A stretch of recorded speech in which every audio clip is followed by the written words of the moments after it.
अस्सलाम वालेकुम, मेरा नाम है उज़ैफ़ा खालिद।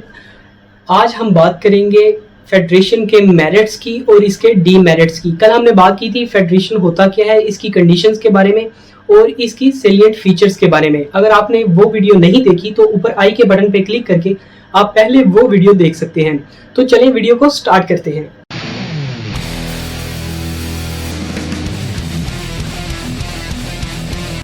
तो सबसे पहले हम बात करते हैं गवर्नेंस बिकम्स ईजियर। गवर्नेंस का मतलब होता है चलाना, गवर्न करना।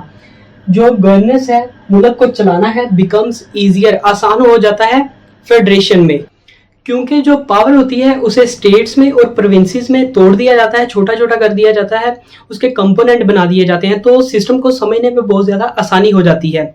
इस वजह से ये बहुत ही आसान होता है। तो ये हमारा मेरिट हो गया। उसके बाद हम बात करते हैं local issues are given more weightage. Local issues जो होते हैं, अगर सेंट्रल गवर्नमेंट हो तो उसको सरसरी निगाह से गुजार देती है, उस पर ज़्यादा फोकस नहीं करती। लेकिन अगर वही लोकल गवर्नमेंट, प्रोविंसेस के जो गवर्नमेंट है, अगर वो हो तो वो बहुत ही बारीकी से उस पर काम करती है, जिससे पूरा पूरा इंसाफ होता है। तो एक बहुत बड़ा फ़ायदा ये भी है। उसके बाद हम बात करते हैं डाइवर्सिटी की। डाइवर्सिटी क्या होता है? डिफरेंस होता है। अगर डिफरेंट तरीके से पाकिस्तान में काम होता है या किसी भी स्टेट में काम होता है तो उससे एवोल्यूशन या इनोवेशन आएगी, जो कि स्टेट के लिए बहुत ज़्यादा फायदा होता है। उसके बाद हम बात करते हैं ability to choose. Ability to choose में क्या होता है कि जो सिटीजन्स होते हैं उन्हें ये हक दिया जाता है कि अगर उनके करियर में अगर उनको फ़ायदा नहीं हो रहा तो वो किसी भी रीजन में, किसी दूसरे स्टेट में जाकर अपना काम कर सकते हैं, वही अपनी किस्मत को आजमा सकते हैं। तो ये था इसका बहुत बड़ा फायदा, एबिलिटी टू चूज। उसके बाद हम बात करते हैं इकोनॉमिक एस्पेक्ट्स में क्या होता है कि जो अगर फेडरल सिस्टम हो तो छोटी छोटी स्टेट्स होती हैं और उनके पास अपॉर्चुनिटीज बहुत ज़्यादा होती हैं। अगर वो यूनियन बनकर काम करें तो इकोनॉमिकली मुल्क को फ़ायदा हो सकता है। तो इस वजह से ये भी एक एडवांटेज है, तो ये भी मेरिट में आएगा। उसके बाद हम बात करते हैं सिटीजन्स फील इन टच। जो सिटीजन्स हैं वो मुल्क में जो पॉलिटिशियंस होते हैं, मतलब कि एमएनए, एमपीज वगैरह, उनके साथ इंटरेक्शन उनका ज़्यादा होता है। तो इस वजह से जो वो फील करते हैं टच में। अगर वही सेंट्रल गवर्नमेंट हो तो सेंट्रल गवर्नमेंट में सैकड़ों किलोमीटर दूर कोई भी पॉलिटिशियन जो होता है वो लोगों से इंटरेक्शन नहीं कर सकता, जिसकी वजह से उसमें ये फ़ायदा नहीं होता, बल्कि ये फेडरेशन में फ़ायदा होता है। उसके बाद हम बात करते हैं पब्लिक हैव पावर।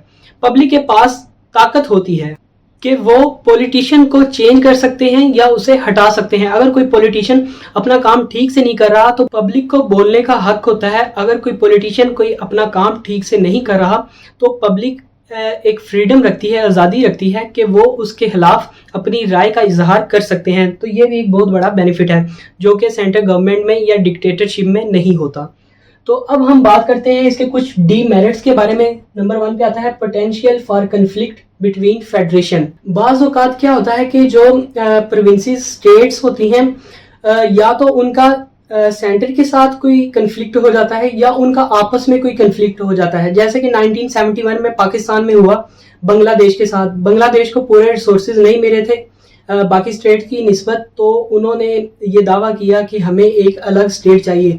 तो ये जो कन्फ्लिक्ट थी ये सबब बनी स्टेट के अलग होने की। तो ये सबसे बड़ा एक डीमेरिट है कि कोई भी प्रोविंस अलग हो सकता है फेडरेशन में। उसके बाद हम बात करते हैं conflicts of authority. Conflict of authority में क्या होता है कि जो एडमिनिस्ट्रेटिव होते हैं बड़ी सीट्स पर, वो किसी फैसले पर मुतफिक होते हैं और कुछ फैसलों पर मुतफिक नहीं होते। मिसाल के तौर पर जैसे कि कोरोना की वजह से स्कूलों को छुट्टियां कर दी गई हैं, तो इस पर कुछ जो मिनिस्टर्स हैं वो मुतफिक हैं और कुछ नहीं है।